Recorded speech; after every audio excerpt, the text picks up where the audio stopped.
What if one sentence, just one careless laugh, could cost someone their entire career in a matter of minutes? Imagine standing in a classroom, surrounded by people thinking you're in control, thinking you can say anything you want, until one moment flips everything. Before we start, go down to the comments and tell me where you're watching from and what time it is right now. Because this story isn't just about a teacher, and it's not just about a student. It's about power, about judgment, and about what happens when you humiliate the wrong person without even knowing it. It was supposed to be a normal school day, nothing unusual, just another class, another lesson, another moment that would be forgotten. But what happened next didn't just shock the students, it changed everything in that room forever. Watch closely, because the moment you think you understand what's happening is the moment everything turns. The classroom carried that familiar, controlled silence that only exists in places where everything follows a routine. Sunlight filtered through the tall windows, stretching across the floor and over the rows of desks, creating long, soft shadows that barely moved as time passed. The faint sound of pages turning mixed with quiet whispers as students leaned slightly toward each other, checking answers, sharing thoughts, trying not to draw attention. At the front of the room, the board was already filled with notes, written neatly, structured, precise, just like everything else in that space. Nothing felt out of order. Nothing felt unpredictable. It was just another school day, the kind that usually passes without leaving any memory behind. The teacher stood near the front at first, watching the class with a calm but firm expression, the kind of look that didn't need to be loud to maintain control. She didn't smile much. She didn't joke. She simply existed in a way that made students sit straighter, speak quieter, think twice before doing anything out of line. Then she began to walk between the rows, slowly, deliberately, her steps measured, her presence moving through the room like something everyone could feel but no one wanted to challenge. As she passed each desk, students lowered their eyes to their work, making sure everything looked right, everything looked acceptable. But at the back of the room, there was a boy who didn't look up at all. He sat quietly, focused on his paper, his posture slightly closed, like he had learned to take up less space than everyone else. His clothes were clean but simple, nothing that stood out, nothing that drew attention. He didn't speak, didn't laugh, didn't try to be noticed. He just existed in the background, like part of the room itself. The only thing that didn't fit was what he tried to hide: his shoes. They were old, worn down by time and use. The fabric slightly torn near the sides, the color faded unevenly, the soles thinning from long days of walking. They didn't match the clean desks, the structured environment, the expectations of the classroom. And he knew it. That's why he kept his feet tucked under the chair, angled slightly inward, trying to make them disappear, trying to make sure no one would notice. Because once something like that gets noticed, it doesn't stay small. It becomes something else, something heavier, something that pulls attention in a way you can't control. The boy pressed his foot slightly further back, almost instinctively, like he could feel something coming even before it happened. Around him, everything continued as normal. Pens moved across paper, pages turned. The teacher walked closer, step by step, moving toward the back of the room without rushing, without hesitation. To everyone else, it was just part of her routine. But for the boy, it felt different. Because sometimes the moment everything changes doesn't come with noise. It comes quietly, step by step, until it stops right in front of you. The teacher's steps slowed as she reached the last row, her presence settling behind the boy like a shadow that didn't belong to the sunlight coming through the windows. For a brief second, she said nothing. She simply stood there looking down, her eyes fixed on something that didn't match the order she expected. The boy felt it immediately, that quiet shift, that pause that shouldn't have been there. His pen stopped moving, not because he wanted to look up, but because he knew she was looking at him, or more precisely, at something about him. He adjusted slightly in his chair, trying to move his feet further back, pressing them closer under the desk, hoping it would be enough. But it wasn't. The teacher leaned just a little closer, her gaze narrowing as she focused on the worn edges of his shoes, the faded color, the way the fabric no longer held its shape. Her expression didn't show concern. It didn't show curiosity.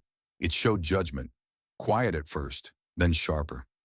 "You," she said suddenly. The word cut through the room, breaking the soft rhythm of the class instantly. Conversation stopped. Pens paused. Heads turned. The boy looked up slowly, his face uncertain, already aware that something was wrong, but not yet understanding what it was.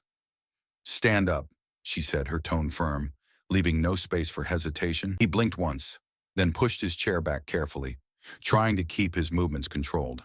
As he stood, he kept his feet angled back, his body slightly leaning forward, almost instinctively trying to keep the focus away from them. But the teacher didn't move on. She stayed right there, watching, waiting. "Step forward," she added. The request felt heavier this time. Not a question, a command. The boy hesitated for just a fraction of a second. That hesitation didn't go unnoticed. "Now," she said. The entire class was watching at this point. Some students leaned slightly in their seats. Others turned fully around. The quiet room had changed. It wasn't calm anymore. It was focused. The boy took a step forward, slow and careful, and the moment his feet moved out from under the desk, everything became visible. The worn shoes, the damage, the difference. The teacher's eyes followed the movement, and as soon as they were fully in view, her expression shifted again. This time, it wasn't just judgment, it was reaction, and everyone could see it. The boy felt it before anyone said anything. That moment when something private becomes public, when something small becomes the center of attention. He kept his eyes down, his shoulders slightly tense, standing there in the middle of the room, knowing exactly what had been noticed, and knowing there was no way to hide it anymore. The moment the boy stepped fully into the open space between the desks, the atmosphere in the classroom changed completely. What had been quiet focus just seconds ago turned into something heavier, something sharper, something that pulled every eye in the room toward one single point. His shoes. The teacher didn't speak immediately. She let the moment sit. Let everyone look. Let the silence stretch just long enough for attention to fully settle. And then slowly, she tilted her head, her expression shifting into something that carried more than simple disapproval. "What is that?" she said. Her voice wasn't loud, but it didn't need to be. It carried across the room clearly, landing in the ears of every student without effort. The boy didn't answer right away. He looked down, his eyes fixed on the floor, his body stiff, as if any movement would make things worse. "I asked you a question," the teacher added, taking a step closer. Now she stood directly in front of him, her gaze dropping to his shoes again, studying them like they were something unacceptable, something out of place in a space she controlled. "Are those your school shoes?" she asked. A small, nervous shift ran through the room. A few students exchanged quick glances. Someone in the second row leaned slightly to get a better look. The boy swallowed, his voice quiet. "Yes." The teacher let out a short breath through her nose, almost like a laugh she didn't bother hiding. "Interesting," she said, "because they don't look like something you'd wear to a classroom." That was the moment the whispers started.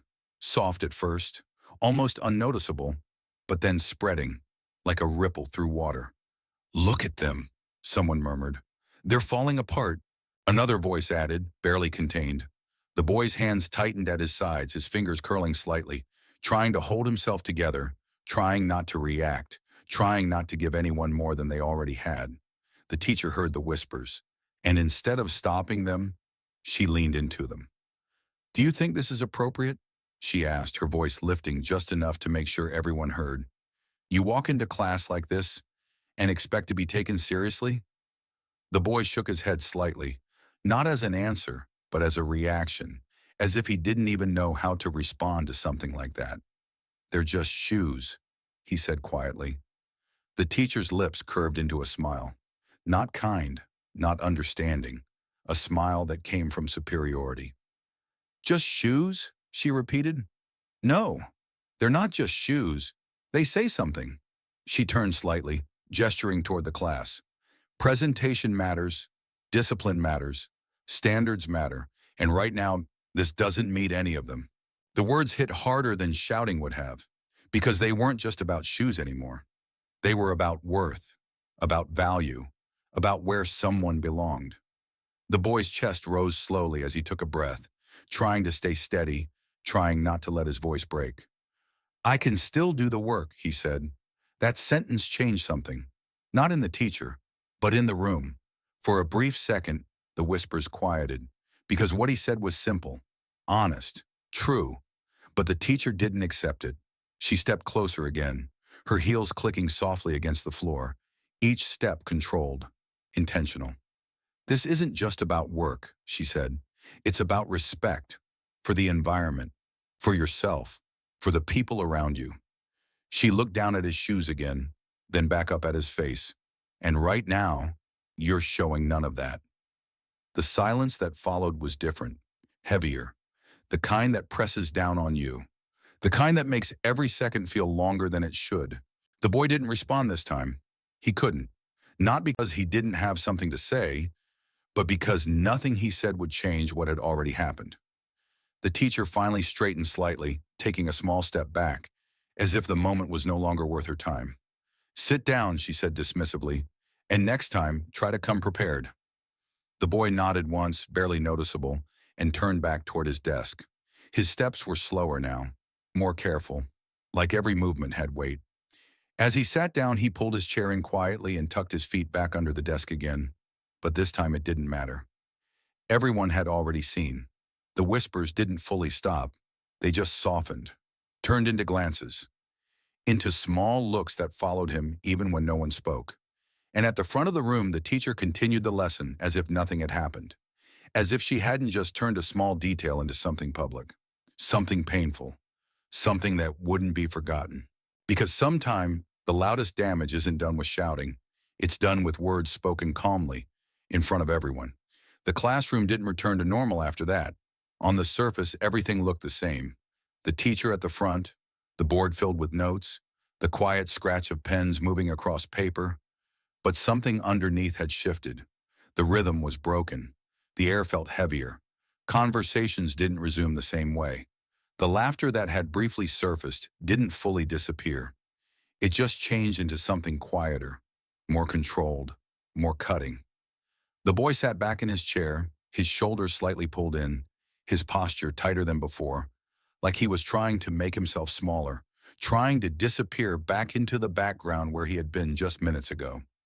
But it didn't work, because once attention lands on you like that, it doesn't leave easily.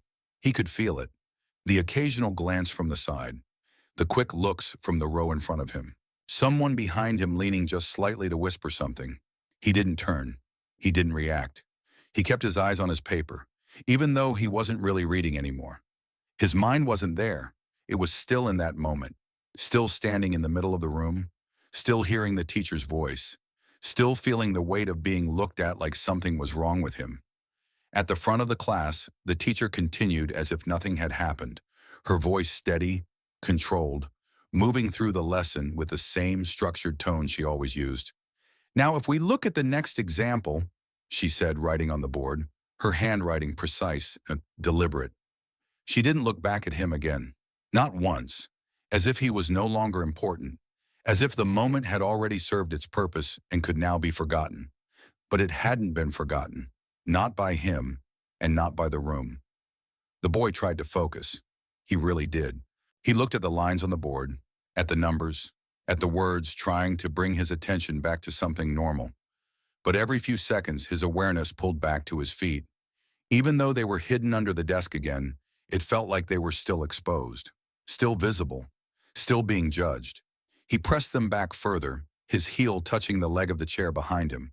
But the feeling didn't go away, because the problem wasn't what people could see anymore. It was what had already been seen.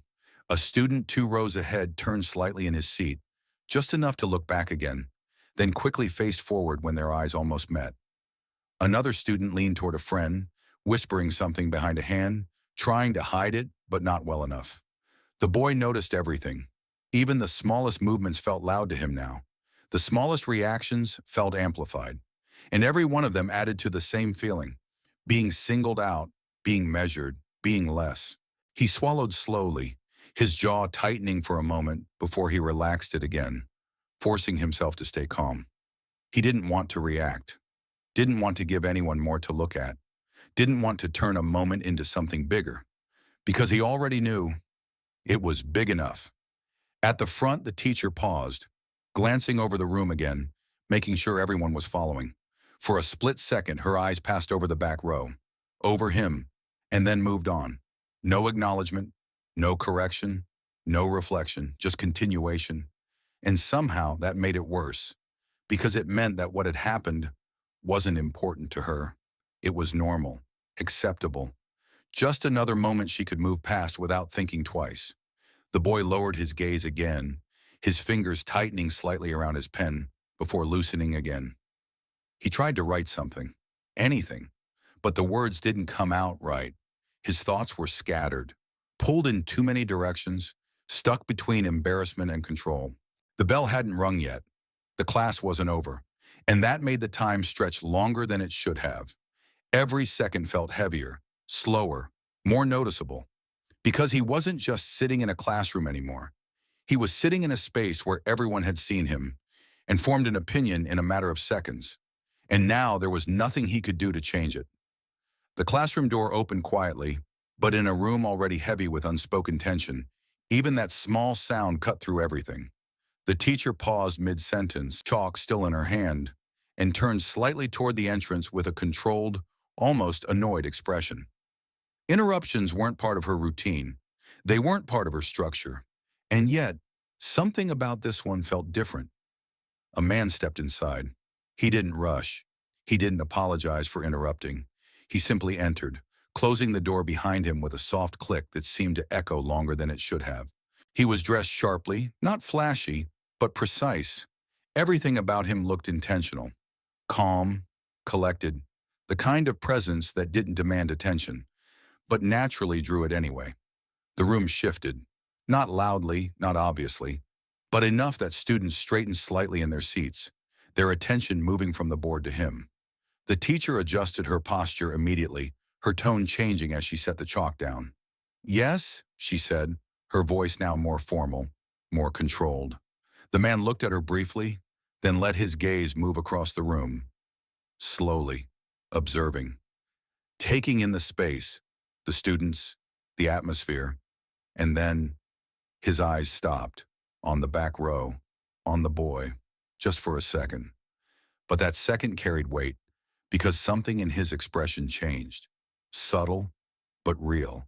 Not confusion, not surprise. Recognition. The boy noticed it too, even if he didn't fully understand it yet. He lifted his eyes slightly, meeting the man's gaze for the briefest moment before looking down again. The teacher stepped forward slightly, trying to regain control of the moment. "Can I help you?" she asked. The man turned his attention back to her. "I have a meeting scheduled," he said calmly. His voice was steady, low, controlled. The kind of voice that didn't need to be loud to be taken seriously. The teacher nodded quickly, her tone shifting again. "Of course," she said, forcing a polite smile. "You must be from the administration." The man didn't respond to that assumption. He simply stood there for a moment longer, his eyes drifting back toward the boy again. This time, longer. Not just looking, assessing, noticing. And in that look, there was something else. Something deeper than recognition. Something that connected directly to what had just happened in that room. The teacher followed his gaze instinctively, her eyes landing on the boy for a brief second before she looked back at the man, trying to keep the moment controlled. "We were just in the middle of a lesson," she added, as if explaining the situation, as if framing the room back into order. The man nodded slowly, but he didn't move toward the door. He didn't leave. Instead, he took a step further into the classroom. The movement was small, but it changed everything. Because now he wasn't just a visitor, he was part of the moment. The students felt it, the shift in energy. The teacher felt it too, even if she didn't understand why yet. "Is everything okay here?" he asked. The question was simple, neutral, but the way he asked it made it something else, something heavier, something that wasn't just about the lesson. The teacher answered immediately. "Yes, everything is fine," she said, a little too quickly, her smile still in place, but tighter now. The man didn't look convinced. His eyes moved once more across the room, briefly stopping on a few students, then returning to the boy. He took another step forward, slow, deliberate. Really, he said. The word was quiet, but it carried doubt. The kind of doubt that forces people to reconsider what they've just said. The teacher's expression flickered for a split second, just enough to show uncertainty. But she held her position. Of course, she repeated. The man looked at her for a long moment. Then, back at the boy, and in that moment, the entire room felt like it was holding its breath, because something was about to be revealed. Something that would change how everything that had just happened would be seen. Not just by the teacher, but by everyone. The silence in the classroom thickened, stretching across every desk, every row, every student who suddenly felt like something important was about to happen. The man stood just a few steps inside the room now, his presence steady, his posture relaxed, but his eyes were no longer neutral.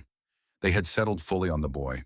Not briefly, not casually, fully, and everyone could feel it. The teacher noticed it too. That shift, that focus, that pause that didn't match a simple visit. Her smile faded slightly, replaced by something more careful, more alert. "Is there a problem?" she asked, her voice controlled, but no longer confident. The man didn't answer immediately. He let the silence sit, let the room feel it. Then he spoke. "What happened here?" The question landed differently this time. Not general, not casual, specific, directed. The teacher hesitated, just for a fraction of a second, but that hesitation was enough. "Nothing unusual," she said, trying to keep her tone steady. "We were just continuing the lesson." The man looked at her, then slowly shook his head. "No," he said quietly. "You weren't." The room froze. The teacher's expression tightened. "I'm not sure what you mean," she replied, but her voice had lost its certainty. The man didn't raise his voice. He didn't step closer aggressively. He simply spoke, with clarity. "I heard you." Those three words hit harder than anything before. The teacher's body went still, completely still. Her fingers tightened slightly at her sides, her mind trying to process what that meant. How much he heard, how long he had been there, what exactly he knew. The students looked at each other briefly, then back at the front, realizing that this moment was no longer about the lesson. The man took one slow step forward. "I heard you laugh," he said. Another step. "I heard what you said about him." His gaze shifted again, back to the boy. The boy didn't move, didn't look up, but he could feel it. The attention, the weight, the shift. The man's voice softened slightly, but not in weakness, in control. "That's my son." The words landed, and everything stopped. Completely, no whispers, no movement, no sound, just silence. The teacher's face lost all color.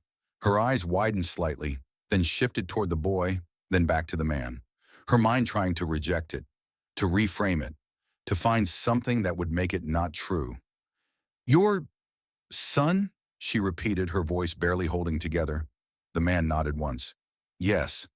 The confirmation didn't raise his voice. It didn't add anything. It didn't need to. The truth was enough. The room felt different now, not just quiet, heavy. Every student who had laughed stopped. Every student who had watched looked away. Because the moment had changed meaning completely. The teacher took a small step back without realizing it, her posture losing the sharpness it had just minutes ago. I didn't know," she said quickly, the words coming out too fast, too late. The man didn't respond immediately. He just looked at her, and in that look, there was no anger, no shouting, no loss of control, just something worse. Disappointment. "No," he said quietly. "You didn't." The difference in tone made it clear. This wasn't about not knowing. It was about what she chose to do, before knowing. The teacher swallowed, her eyes dropping for a second, then lifting again, searching for something to hold on to. "I was just trying to," she started. "You were judging him," the man interrupted. Calm, direct, final. The teacher's words stopped, completely, because there was nothing she could say that would change what had already been done. The boy slowly lifted his eyes for the first time since the man had spoken. Just slightly, just enough to look, to see, to understand. And in that moment, the power in the room had shifted completely. The words settled over the classroom like something heavy that no one could move around. No one spoke. No one shifted. Even the smallest movement stopped, as if the entire room understood that reacting the wrong way would only make the moment worse. The teacher stood at the front, no longer in control, no longer the center of authority she had been just minutes ago. Her posture had changed completely. The straight shoulders, the confident stance, the sharp presence, all gone. In their place was hesitation, uncertainty, exposure. Her eyes moved again toward the boy, but this time there was no judgment in them, no superiority, only the realization of what she had just done and who she had done it to. The students felt it too, the shift, the weight. Those who had whispered before now looked down at their desks, suddenly very focused on their notebooks, avoiding eye contact, avoiding responsibility for being part of the moment. A few glanced at the boy, but only briefly, quickly looking away again, like they didn't want to be seen looking. Because now, it wasn't funny, it wasn't small, it wasn't just about shoes anymore. The boy remained seated, his posture still slightly closed, but something about him had changed as well. Not in a loud way, not in a confident way, but in a quiet shift. He wasn't trying to hide his feet anymore. He wasn't pushing them further under the desk. He just sat there, still processing everything. The humiliation from before still there, but now mixed with something else, something new. At the front, the teacher tried to speak. Her lips parted slightly, then closed again. Whatever she was about to say didn't feel right anymore. The man stood calmly, his presence steady, not moving, not raising his voice, not needing to. He didn't look at the rest of the class. He didn't acknowledge the students. His focus remained exactly where it had been since he walked in, on the situation, on the truth, on what had happened. One of the students shifted slightly in their chair, the sound of it loud in the silence. Another cleared their throat quietly. Small sounds, but they felt amplified, like everything in the room had become more noticeable now that no one dared to speak. The teacher finally found her voice, but it came out softer than expected. "I didn't realize," she said. The sentence didn't finish, because she already knew how it sounded. Weak, late. The man didn't respond immediately. He let the silence sit again, letting her words exist without giving them weight. The classroom no longer belonged to her. The authority she had held was gone, replaced by something she couldn't control. And everyone in that room could feel it. Because sometimes, the moment of realization doesn't come with noise. It comes with silence so heavy that no one knows what to say next. The man stepped closer to the teacher's desk, not quickly, not aggressively, but with a calm certainty that made every movement feel deliberate. The room remained silent, every student watching without moving, as if anything louder than a breath would break the moment. He reached into his jacket slowly and pulled out a folder. It wasn't flashy, it wasn't dramatic, just a simple, structured file, but the way he held it made it feel important. Final. He placed it on the teacher's desk with a quiet, controlled motion.